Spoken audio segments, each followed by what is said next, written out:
If your blood pressure is high, even after cutting salt and walking every day, you might be missing a key reason why it's not going down. And that could be the one thing getting you closer to a heart attack or a stroke. Let's take a look at hidden causes that lead to high blood pressure that doctors just miss all the time. And since the doctor's missing it, so do the patients. Let's talk about them. Hidden cause number 1, insulin resistance. It's silently stiffening your arteries. You may know it as prediabetes or metabolic disease, or even diabetes. Insulin is a hormone. It tells your cells to absorb sugar. When your cells stop listening to the insulin, your body makes more insulin to force the issue. And that excess insulin does several things at once that are not good. First of all, it tells your kidneys, hold on to salt and therefore water. More fluid means more pressure because you got more fluid going through the same space in the artery. It damages the artery lining. It triggers inflammation and stiffness. And it keeps blood pressure up, which irritates vessels all the way through the system. That's 3 pressure-raising mechanisms from a single driver. Most people don't even know that it's happening, let alone knowing about all this. Even if your blood sugar looks normal, this damage can start years earlier. Because what's happening is your blood sugar goes up just a little bit, your brain notices it, you're not conscious of it, you don't feel it, but there's a cell inside your brain that notices it, and it tells your pancreas, put out more insulin. So you've got more insulin going on the whole time, even though your blood sugar is normal. And so it's no wonder that this catches most people off guard. Belly fat, carb cravings, crashing after a meal, taking a nap, these are all subtle signs. It's estimated that up to 50% of U.S. adults have some level of insulin resistance. Now, that's some estimates. Other estimates go as high as 90%. And of those cases, 90% of those go undiagnosed. So if you multiply the 90% times the 90%, there's maybe 81% of adults walking around with undiagnosed metabolic disease. Hidden cause number 2. You're choking in your sleep and you don't know it. The second hidden cause might sound surprising, but it is there too. You don't have to be a loud snorer. And I have snoring. You don't have to be severely overweight. I had snoring, and I know people that snore even though their BMI is like 20 or even less. You don't have to be severely overweight to have sleep apnea. In fact, many people with this issue have no idea it's happening. Here's what makes sleep apnea so damaging. Every time your airway closes during sleep, the oxygen drops. Your brain goes into panic mode because it's not getting the oxygen it needs. It signals your body to spike adrenaline and tighten your arteries. All the time you're supposed to be relaxed and healing. And you wondered why you woke up feeling like you didn't sleep very well? It's because you didn't sleep very well. Studies show that untreated sleep apnea can raise your average blood pressure 10 millimeters and more, enough to push someone from elevated into stage 2 hypertension, high blood pressure. Even if you're getting 7 and 8 hours in the bed at night, you're not getting restful, restorative sleep. And that constant stress response, it's one of the most powerful blood pressure elevators that we know of. If you wake up tired, if you have frequent bathroom trips at night, or if you feel maybe even foggy in the morning, apnea might be the root cause. Here's the good news, though. It is fixable. You got to catch it. You got to be aware of it. And most people that have it, again, are not aware of it because they're not aware of it because they're trying to sleep through it. What if your high blood pressure is caused by one hormone and your doctor hasn't checked it? Hidden cause number 3. Your thyroid is too slow, or it could be too fast. This one often flies right under the radar, and especially in women over 40. Thyroid dysfunction. thyroid gland. Your thyroid regulates metabolism, energy, and how tightly your vessels contract. Even mild imbalances in thyroid can throw blood pressure off. A sluggish thyroid slows your metabolism down. It thickens your blood vessel walls even. And it pushes diastolic pressure, the bottom number of your blood pressure, upward. An overactive thyroid does the exact opposite. It accelerates everything. Your heart rate goes up. Your adrenaline output goes up. Systolic pressure goes up. Both end up in the same place. Blood pressure that just won't behave. And here's the tricky part. Standard TSH blood tests, thyroid stimulating hormones, that blood test that the doctor usually gets, it can look normal even when your thyroid isn't truly working very well. And that's a gap worth knowing about. Symptoms like cold hands, thinning hair, constipation, anxiety, these things are all red flags. And they all tend to get brushed off as, well, maybe I'm just getting a little older. Look, I know, growing old is not for sissies. I'm 68 years old. You got to be careful about these, quote, oh, I'm just getting older, because sometimes it's not just getting older. Sometimes it's thyroid. Sometimes it's some other serious things that you need to know about. If you've ruled out diet, stress, and sleep, and your pressure is still off, it's worth asking for a full thyroid panel, not just TSH, free T3, free T4, and antibodies, all of these things. Even if your doctor says, oh, those are silly. No, they're not. Because unless your thyroid is steady and working completely, your blood pressure won't be either. If you're on medications, it might be time to review your medication list. Hidden cause number 4. Your medication is raising your blood pressure. This one really catches people off guard. You could be taking a medication for one thing, and it's quietly pushing your blood pressure up, even though that wasn't intended at all. The most common culprits are medications you'd probably never suspect. Things like NSAIDs, non-steroidal anti-inflammatory drugs. It's like ibuprofen, Motrin, naproxen. These cause fluid retention and vessel constriction.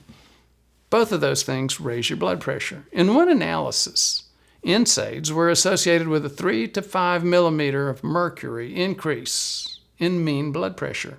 That's small enough to miss, totally ignore, but large enough to matter. SNRIs, the geek term serotonin, norepinephrine, reuptake inhibitors. You don't need to know any of that. But what you do need to know is if you got an antidepressant from your doc, quite often it's going to be one of these. They raise norepinephrine, and norepinephrine tightens the walls of your artery. Decongestants like pseudoephedrine, Sudafed, they are vasoconstrictors. Hormonal birth control raises angiotensin levels. Again, another way of pushing up blood pressure from hormones or drugs that are very, very common, and people just don't often think about being a blood pressure medication. In my experience, patients are almost never told about these connections. Even caffeine, your morning cup of coffee, certain weight loss drugs, testosterone therapy, these things subtly shift your vascular tone and volume. The problem is that most people, and even many doctors, don't really connect the dots because the doctors have usually heard of it, but they're very busy. Too busy running from patient to patient, writing a script and running to the next patient to stop, talk to you a minute, think through it, and connect the dots. Because the rise in blood pressure is gradual, it creeps up, and so you're expecting it with your patient because they're getting older, so, okay, their blood pressure's starting to go up. So now we need to write another blood pressure medication. If your blood pressure started climbing after a new medication, don't ignore that timeline. Bring it up to the doc, bring it up to yourself, think about it. Ask yourself whether that prescription could be playing a role in your high blood pressure. And if you're on multiple meds, look at the stack. Sometimes the fix isn't more medication. It's smarter medication and taking something out of that stack. And if you're thinking everybody knows medications are the worst, be careful because some supplements might be problematic too. Hidden cause number 5, natural products aren't always harmless. Just because a product is labeled natural doesn't mean that it's safe, especially for your heart. A lot of supplements marketed as energy boosters, fat burners, fat cutters, mood enhancers, all of these things contain hidden ingredients that often act like stimulants, and stimulants can raise blood pressure. Pre-workouts, those are a big one. They usually include caffeine, yohimbine, some types of synephrines. All of these things constrict blood vessels. Again, they're shrinking that blood vessel. Your volume is staying the same, so the pressure's got to go up. Fat burners, again, classic for this. They might list green tea extract or guarana, but in high doses, those things can spike adrenaline and tighten arteries. Even herbal supplements like licorice root, ginseng, these things can raise your blood pressure, especially when combined with other medications. So also think about that. Well, it wasn't really the cutter that did it, but maybe it was the cutter plus the non-steroidal, the naproxen that I was taking for my arthritis. But here's the real problem. Most patients don't even mention supplements because they don't think of a supplement as a medication. And that's exactly how they slip through the workup. If you're using any pre-workouts, fat burners, herbal blends, double check the label. Look at the ingredients. Bring the list to your next visit. Because even if it's natural, it might still be part of the problem. This next one is a cause that can easily be detected with a blood test and an ultrasound. Hidden cause number 6, your kidneys are misfiring. Your kidneys are volume managers. They help regulate blood pressure by managing how much volume you have. They sense the blood flow and they decide how much salt and water to keep or to pee away, to excrete. But if those sensors are not working properly, or if the blood flow to the kidneys is restricted, the system starts to misfire. The kidneys think, well, the pressure's too low, even if the pressure's not too low. So they respond by holding on to more sodium, more salt, therefore more water, raising the blood volume, activating hormones, renin and aldosterone. Those hormones constrict arteries throughout the system. So you get more volume in smaller arteries, the blood pressure is going to go up. They're trying to fix a problem that really doesn't exist. And in doing that, they make everything worse. This can happen 2 ways. The kidneys themselves are damaged from diabetes, inflammation, scarring, or the arteries feeding the kidneys are narrowed. It's a condition called renal artery stenosis. Renal meaning kidney, artery meaning artery, and stenosis meaning shrinkage. Either way, your body thinks it's low on blood flow, so it turns up the volume, squeezes the arteries more, and increases the pressure. Watch for swelling in your legs, swelling in your ankles, foamy urine, which signals protein loss, or blood pressure that just will not respond. Any of these warrants a kidney workup, including a kidney ultrasound that can detect blood flow issues on the main kidney arteries. These issues are often missed unless doctors specifically check kidney function and kidney artery blood flow. How are you feeling so far? I know this can sometimes be overwhelming, especially if you've just discovered high blood pressure and you're trying to figure out, is this just something that I'm going to be living with, or is this something coming from, where's this coming from? Am I just getting old, or what's going on?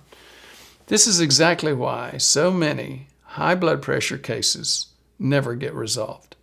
If you're looking for someone who can help you investigate if any of these apply, give us a call, 859-721-1414, or visit the link in the description. My team and I will be happy to help. Now, let's go to hidden cause number 7. This last one is the worst of them all. It'll burn your arteries from the inside and worsen your blood pressure. Hidden cause number 7. Smoking, vaping, and too much caffeine. They add up. You might not smoke, but even light vaping or energy drinks can quietly strain your systems. These habits don't always feel harmful in the moment, and a little caffeine helps you focus. A quick vape helps you unwind a little bit. Under the surface, they're putting pressure on your blood vessels. Literally, pressure on your arteries. Nicotine is a vasoconstrictor. It tightens those arteries almost instantly.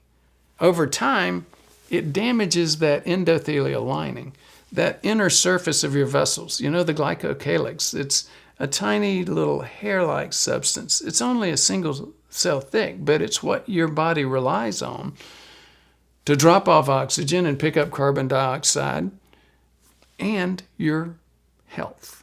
So this inner surface of your vessels is critical. Damage leads to stiffness, inflammation, poor blood flow regulation, heart attacks, and strokes. Even vaping with lower nicotine levels still causes repeated spikes in blood pressure and adrenaline.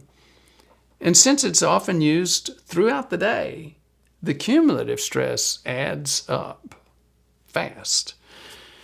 Caffeine is similar. For some people, a little bit is okay.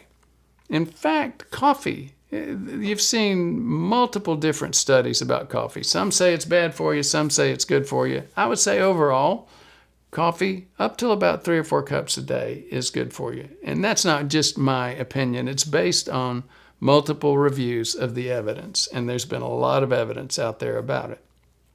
But high doses of caffeine in people who are sensitive can raise heart rate, tighten the vessels, push pressure up, especially when stacked with other stimulants. And that's what I get more concerned about when stacked with other stimulants. One energy drink in the morning, a vape or a smoke in the afternoon, and smoking is just radioactive for your arteries.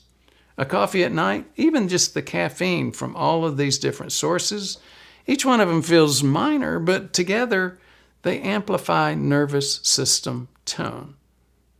I'm okay with the coffee, a couple of cups a day.